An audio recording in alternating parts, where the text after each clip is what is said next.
நாடாளுமன்றத்தில் நடந்த ஒரு விவாதம் தற்போது அரசியல் வட்டாரங்களில் பரபரப்பாக பேசப்படுகிறது.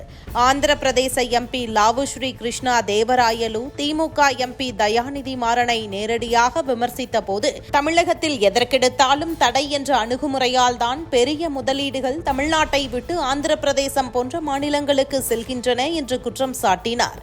இந்த பேச்சு நாடாளுமன்றத்தில் பலரது கவனத்தையும் ஈர்த்தது. அவரது பேச்சின் மைய கருத்து என்னவென்றால், தொழில் வளர்ச்சிக்கு தேவையான அனுமதிகள், கொள்கை முடிவுகள் மற்றும் முதலீட்டாளர்களுக்கு சாதகமான சூழல் இல்லாதபோது முதலீட்டாளர்கள் மாற்று மாநிலங்களை தேர்வு செய்வார்கள் என்பதே.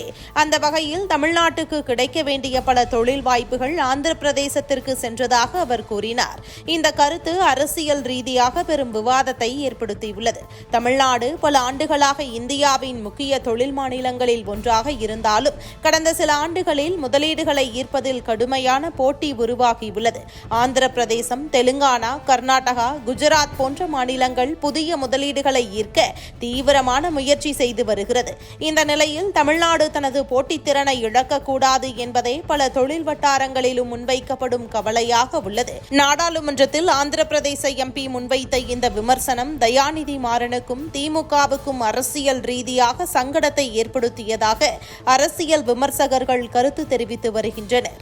குறிப்பாக தமிழகத்தின் தொழில் வளர்ச்சி மற்றும் வேலைவாய்ப்பு குறித்து எதிர்க்கட்சிகள் தொடர்ந்து எழுப்பி வரும் கேள்விகளுக்கு இந்த விவாதம் மேலும் வலு சேர்த்திருப்பதாக சொல்லப்படுகிறது.